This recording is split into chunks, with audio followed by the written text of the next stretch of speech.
Welcome back to the Life Changing Moments videocast and podcast. You know, if you're a physician and you've ever found yourself wondering, is it just me or is something off? Today's conversation is for you. In earlier episodes of the podcast, we've explored the pivotal moments, the branch points or the inflection points that shape physicians' lives and careers. In this series, we're turning our attention to just a bit differently toward what so many physicians are quietly carrying every day and creating space to understand it and perhaps begin to move through it. And for those of you listening, this isn't about quick fixes. It's really an invitation to better understand what may be happening for you and to begin to consider what small shifts might open the door to more meaning, engagement, and even a sense of gratification in your work. Today, we're talking about burnout, moral distress, overwork, and for some, a deeper sense of disillusionment with the practice of medicine itself. And I'm really glad to be joined by my colleague at MD Coaches, Dr. Carla Rotering. Carla brings a remarkable breadth of experience to this conversation. She had a long and distinguished career as a pulmonologist and intensivist, and she served as the first female president of the medical staff at a major hospital in Phoenix. And she's still practicing. Alongside that, she's been coaching physicians and others for over 20 years. What I especially appreciate about Carla, and I think you will too, is the depth of her listening and the way she helps people reconnect not just with what they do, but with who they are. And that's reflected beyond medicine as well. She's a writer, a poet, and a musician, which gives her a perspective that's both grounded and deeply, deeply human. Carla, as before, it's really great to have you here, and I'm looking forward to another great conversation with you. Yeah, it's really great to be here. And Dael, I embrace the opportunity to be in conversation with you, especially around this topic, which we've talked about before. Talked about it a lot, and so I'm looking forward to kind of where, also where we've grown, some of the things that we've noticed, and what our new thinking may be about some of these issues as well. As I was reading the introduction, I was aware just using the word burnout is increasingly a turnoff for people. Like when they hear that, they're already sort of like, I don't want to hear any more about burnout because I've heard enough about burnout, or nothing's changing, as an example. And it makes me think of like the first question for us to consider is, as you sit with physicians today, what feels most present beneath the surface before they even begin to describe burnout? So first, if I could just reflect, I think that part of the challenge of that word, that particular word, is that it underestimates the experience. And it sort of normalizes the experience in a way that does not resonate with our daily living and what we walk through on a daily basis. Most of us, I think this is true. Most of us really came into medicine with this ardent desire to make a difference, to dissipate suffering, to do good work. As we've engaged in what I call the machinery of medicine, and really committed to doing that which we said we would do, right? We enter into a pace that is different than we expected. We enter into compliance with agreements that we never consciously made, right? And a bunch of regulations that seem to shrink the capacity to work the way we want to. But those things are very subtle, and they take hold very slowly, often without our noticing. And what we notice is, I just don't feel like myself anymore. I don't feel to the extent that I used to. I don't have the degree of caring that I used to. We find ourselves perhaps being cynical in a world where we would never embrace cynicism. And that's across the spans of our experience. So it's at home, it's at work, it's, waiting in line at the grocery store, driving a car. I think I told you years ago when I was driving and really was depleted, but wasn't aware that I was depleted. I was in traffic and I actually threatened God with a lawsuit for breach of contract. It just seemed to come out of the blue. So we notice things about ourselves that aren't familiar to ourselves, and we can't name it. Yeah. I really like what you said about that. The word burnout really doesn't quite capture it, and it's become kind of part of our lexicon, that it's almost dismissive, and, you brought up a really good point, this awareness of being depleted. And one of the things that I'm aware of is that a lot of times people are not aware that they're depleted, and they're still going through the motions. And I wonder if you have some thoughts about, you're talking about yourself. So how did you become aware that you were depleted? And how long had you been depleted? Probably for much longer than I even now recognize. So my go-to was I'm tired. I'm busy and I'm tired. How are you? I'm busy. Everybody knows you're busy. How are you? I'm tired. Everybody knows you're tired. And then there's sort of unrealistic misunderstanding that was irrelevant. That being tired was irrelevant. That's the way it was supposed to be, right? Being busy, and I'm not talking, I'm a busy girl. I'm talking busy, just like anyone listening to this can probably relate to, at least during times of their work in medicine. That's just the way it was. And to bring attention to that was, it was just not part of our conversation. Right? In fact, there was a certain amount of pride that I could be that tired and still do what I consider to be good work. That, in fact, the more I overgave, the more you overgive, the more esteemed we might happen to be in our communities. So depletion really is that point where we lose our boundaries, right? So our behavior may become incoherent with our intention. We literally are so overly tired we can't sleep. We engage in numbing behavior as opposed to nurturing behavior. Our relationships become really more distant, and fundamentally the relationship with ourselves become more distant. I actually had people confront me, people who cared about me, who said, we think that you're going to die, and we don't think you're going to listen to anyone. So how do you want us to handle this?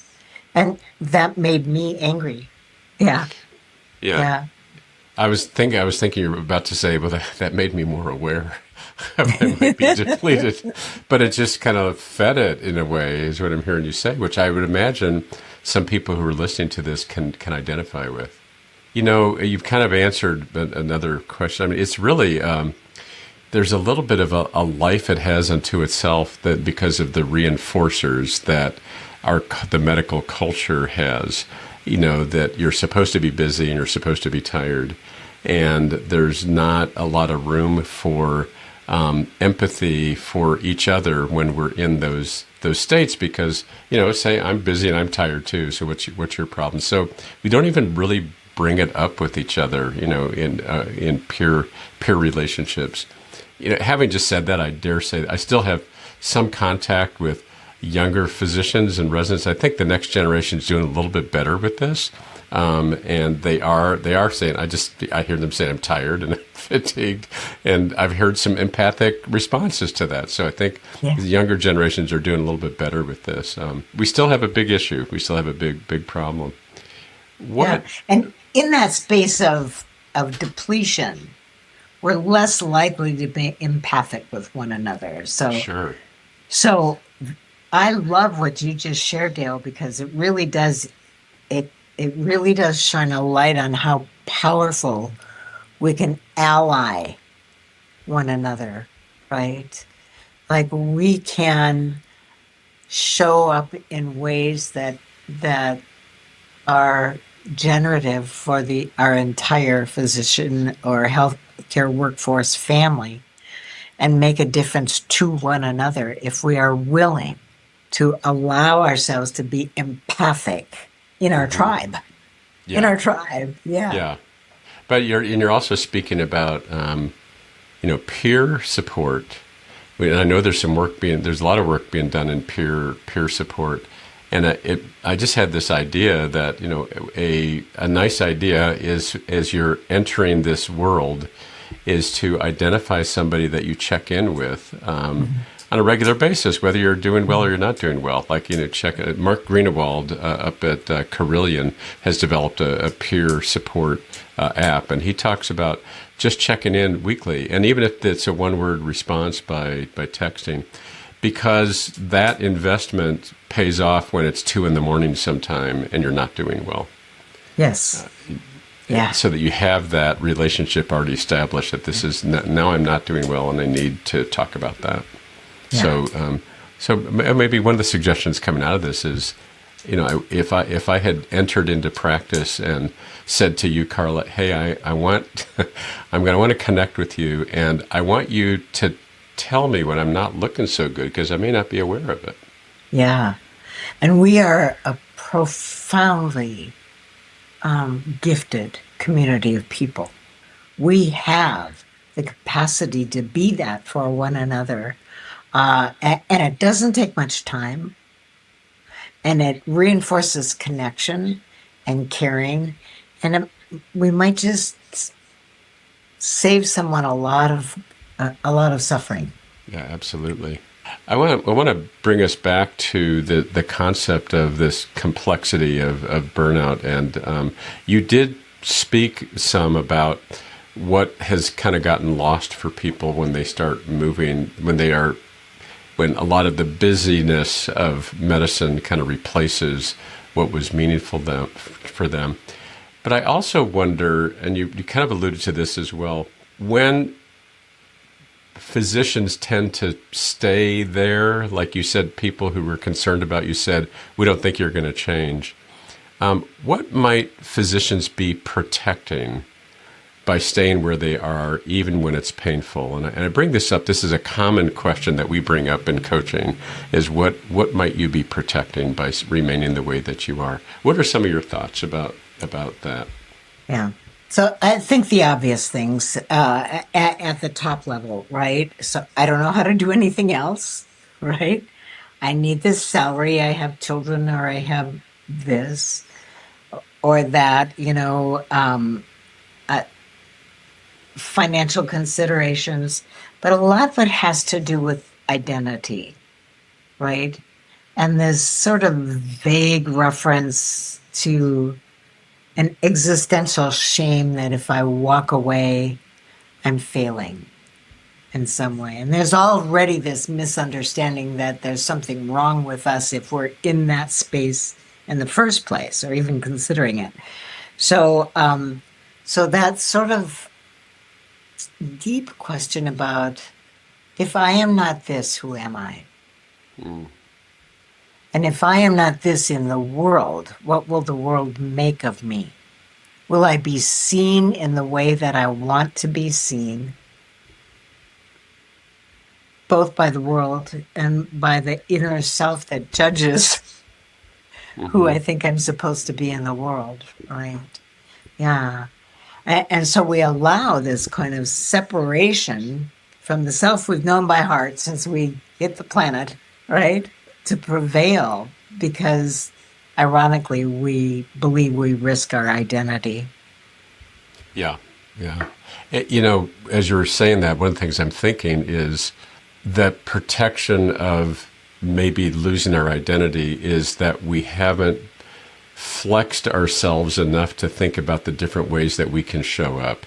Yeah. And we tend to get into black and white thinking about what it means to be this profession.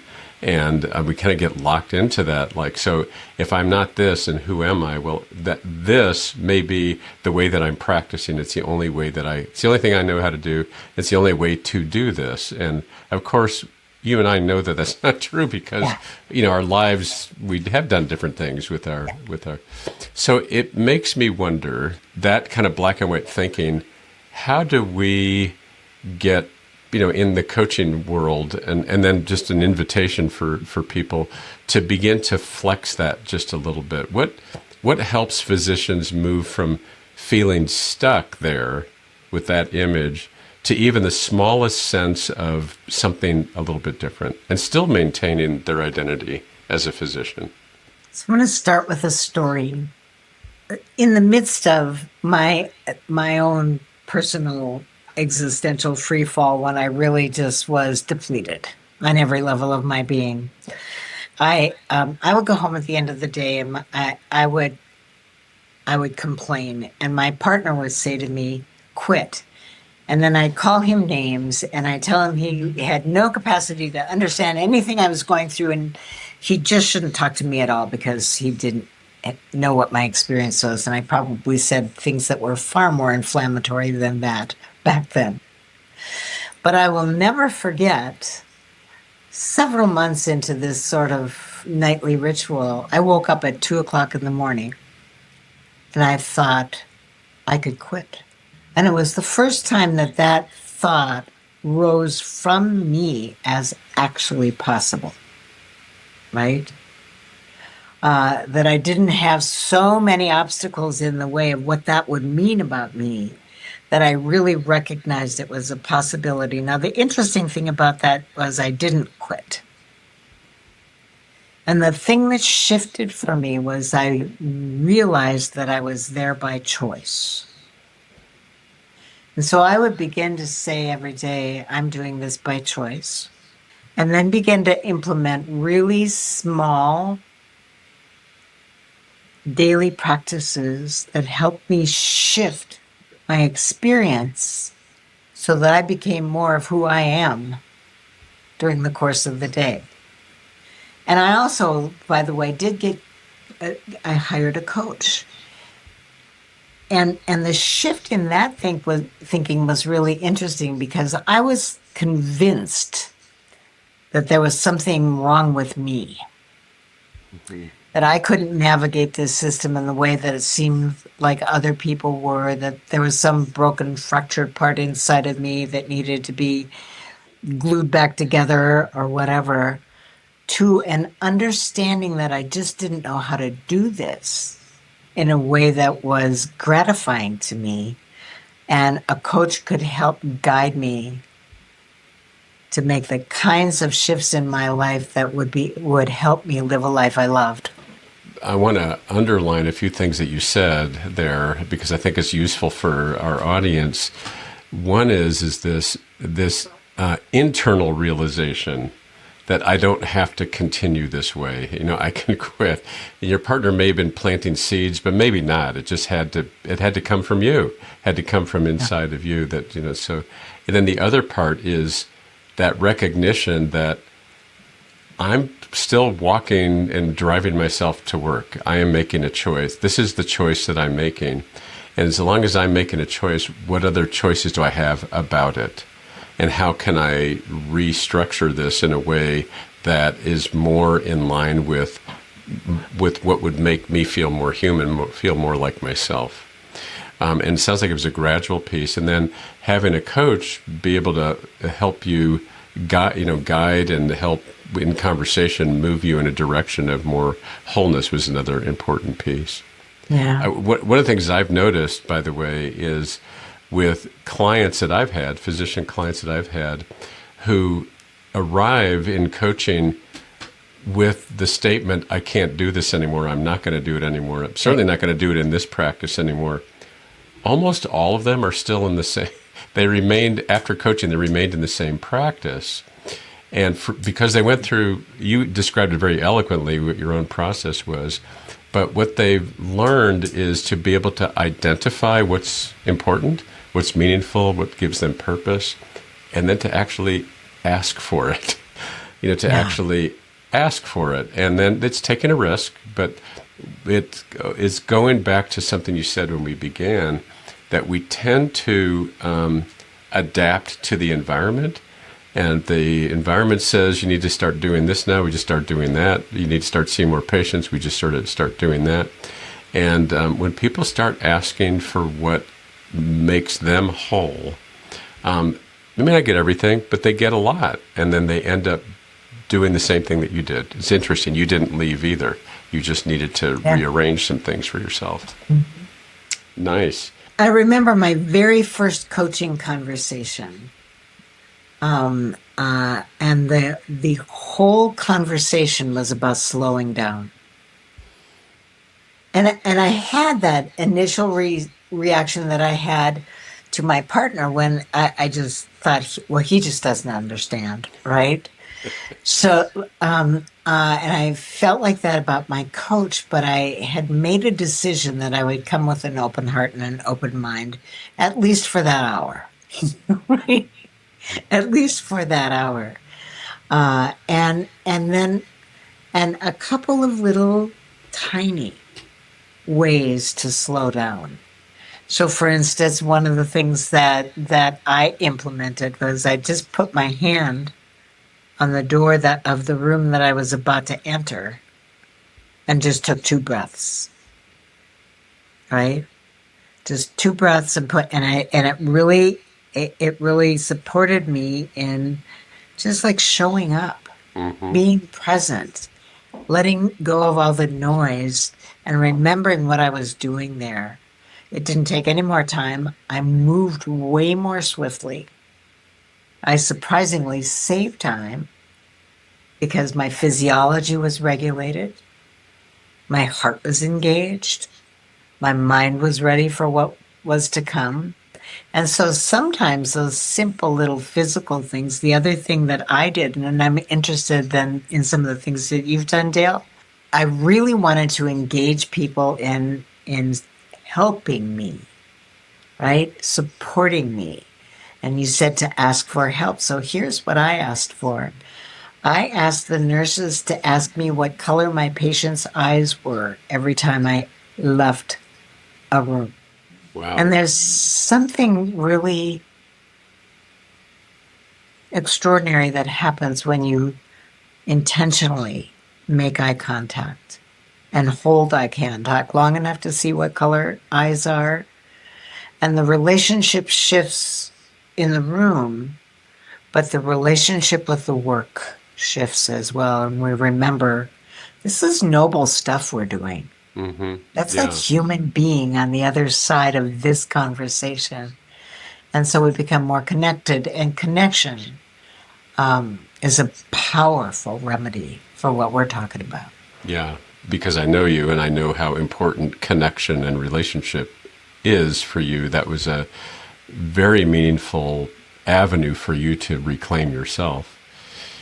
And I'm sure that's important to most physicians, connection and relationship. And there's other things that are important to physicians. So I wonder if you and I can talk about, so that's what was important for you, and you identified what kind of started shifting you a little bit. I'm wondering, what are some of our ideas about, for people who are listening to this, what might they do to begin to identify what could help them shift into more of a what else is possible for me here kind of a state? I'll start. Well, yeah.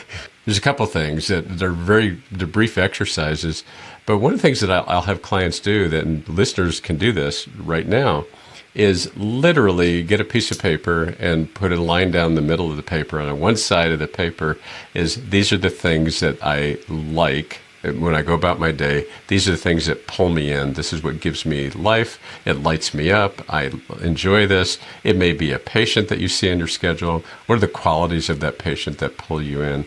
And on the other side of the paper, these are the things that I really don't like. These are the things that I hate. These are the things I don't want to be doing. just to begin taking an inventory of what is it. And then, obviously, very simply, is there a way to reduce those things on that you dislike? And is there a way to cultivate and expand on the things that you do like? It's a very simple exercise. Yeah. The other exercise I do is, which I know you're very familiar with, is actually having people draw a picture of what's meaningful to them about their professional life using crayons and a piece of paper. Although I just have to tell you, I was working with the Schweitzer Fellows yesterday. Some of them came with paintings. They had done a painting of what was professionally important to them. So that's a nice right brain activity that can get you in touch with, here's what's important, here's what I want to go after, here's things that are important to me. I have variations of what you're recommending, but I also think that if we can become tuned into our body, so I have a list that says this expands me, this contracts me.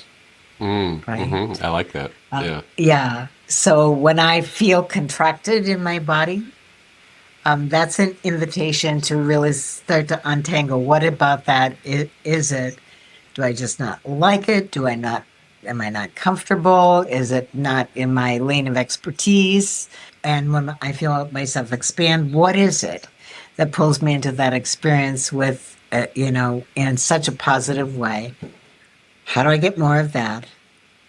How do I either transform or do less of this? And I want to return to something that you talked about a few minutes ago, which is something that we actually don't often do, but really matters, and that's to ask, right? To ask for a redesign that is more congruent with the way that we want to be practicing, and be willing to be surprised by yes. Yes, I agree with you. Yeah. Yeah. Be willing to be surprised by yes. So, and then I kind of carry the question to the end of the day and said, what are the moments today in which I felt the most like myself? I'm going to ask. Yeah. I'm going to ask myself that one tonight before I go to bed. That's great. We're talking about assisting, especially physicians, with creating the shifts inside themselves. Some of like the ones you described that you've had.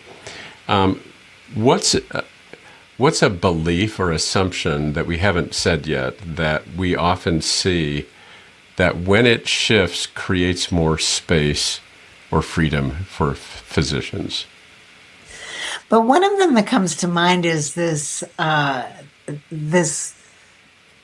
we hear it sometimes, is I'm the only one who can. I'm the only one who can, who does. I'm the only one who talks to people, or I'm the only one who has this diagnostic acumen. But the notion that I'm the only one. And I remember someone said to me, what if it's true that everyone has a guardian angel, and what if it's true that it's not you?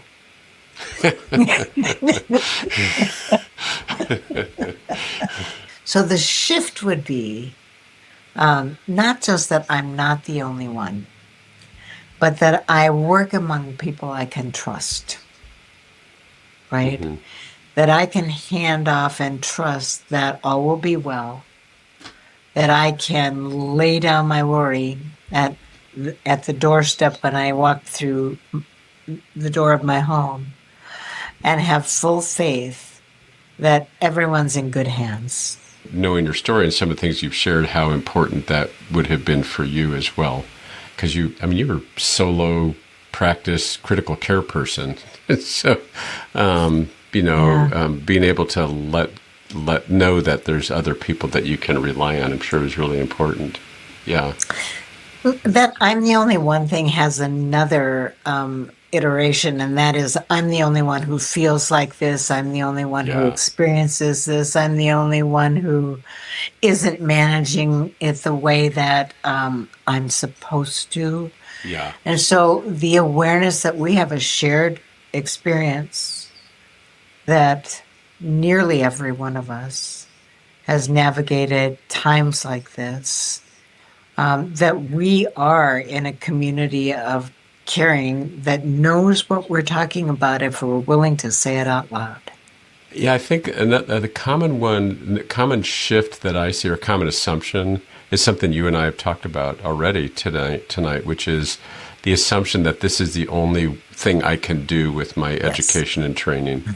And there is an ocean of other opportunities out there. And when people discover that there's a lot of things I can do with this education, there's a lot of different ways I can practice the same specialty in different ways. But there's also a lot of things I can do with my knowledge.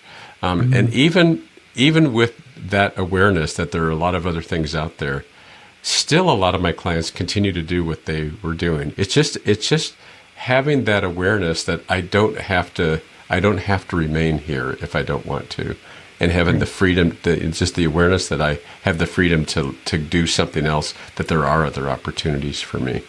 That's the one that I see a lot.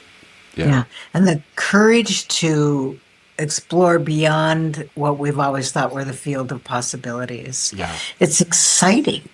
It's very challenging to live inside a limited container without hope Yeah. Yeah. for a long time. So I don't know about you, Dale, but I see lots of people who say, I just want to get through this and get to the end. Oh, absolutely. Oh, I hear that is a very common refrain. How much longer do I have to work so that I Yeah. make enough money to put my kids through college? Yeah. I've heard that. I've heard that one. Yeah. Yeah. Yes. And I'm Definitely thinking one of of those. letting them get I'm thinking of letting them get through college on their own. Yeah, yeah. Well, that's the next week. That's the next week. Well, we're talking a little bit about what we hear about in coaching. So I want to ask you, or for us, to talk a little bit about when somebody is in coaching with a coach around these issues. What seems to make a difference? What do we? Can we give a little flavor of what we do in coaching that assists people along? Coaching is a little different than athletic coaching, right? It's not performance coaching. So the coaching container, and the way that I've operated, and my understanding is the way you've operated and most coaches operate, is really to create a space or a container. Those are words that coaches use, right? In which you can discover things about yourself you never knew you knew, right? And for me, coaching is really the capacity to ask the powerful questions that allow people to tap into what they already know and want, and have the interest in creating, right? But Or at may least exploring. but may have buried underneath a lot of stuff. Yeah. Yeah. Yeah. And I think Yeah. I coaching mean, helps that unearth and emerge. yeah. Yeah. Yeah. It's not prescriptive, going to a coach, so that someone will give you a prescription on how to, like, wake up tomorrow morning and have a different life. That ain't going to happen. Yeah, yeah. I don't know where you go for that, but I couldn't find it, so Yeah. you know. I would add to that. It's an exploration of what else is possible, or what's possible for you. And how do you, and also somewhat of a return to self. I really like the way you put that, the things that are important to you that you didn't quite know were there or may have gotten buried, but it's ultimately an ability to fully express you and to be wholly you in this world in whatever way, whatever form or shape whatever form that takes. That's the other thing. So we coaches mostly ask questions, and we mostly explore with people, and we don't, as you said, we don't do a lot of telling of what to do. We don't do any telling of what to do. That can help people transcend that mired down piece and to open them up to what else is possible. So thank you for your explanation too. If I could just, in this age, when we express our disappointment that we don't have the kind of agency in our lives that we would choose to have. Coaching also reminds us that we do have agency, and that we can continue to look outside for all the things that limit us, but ultimately, in really valuable coaching sessions, we learn that we can take responsibility in that, in that form of the word, that is the ability to respond to what's present in our lives and create agency in a way that we thought had gone missing for us. So it's empowering. Yeah. Well, one final question for tonight. If someone is listening and feeling some resonance, but also some uncertainty, what do we want them to hold on to from this conversation? What do we want them to take away? A curiosity about what if I were willing to consider that there may be something else. What might that look like? And who would I want to shepherd me or walk with me as I do that exploration? But the curiosity that maybe the way things aren't the way they have to be. I don't know if I can top that, Carla. I think that's a really, I love that concept. The one thing people take away from this is curiosity, to maintain that sense of curiosity, that it doesn't have to be this way. There may be something else that's possible. Mm-hmm. So I love that. Mm-hmm. Well, once again, Carla, I know we've done this a few other times before. This is very rich, as it always is. Thank you again for taking the time to be here and enlightening listeners with your wisdom and your experience and mentorship and your openness to an invitation to people to be curious and to know that there are others that care. So thank you again so much. Thank you. Thank you for tuning in to Life Changing Moments. If you enjoyed this episode, please be sure to rate us 5 stars and leave a review. Doing so helps our podcast reach more listeners. Have something to share? We'd love to hear your thoughts. Visit the MD Coaches community on Facebook groups. This dynamic virtual space is a place to continue discussion about life-changing moments and perhaps share some life-changing moments of your own. Join the conversation today.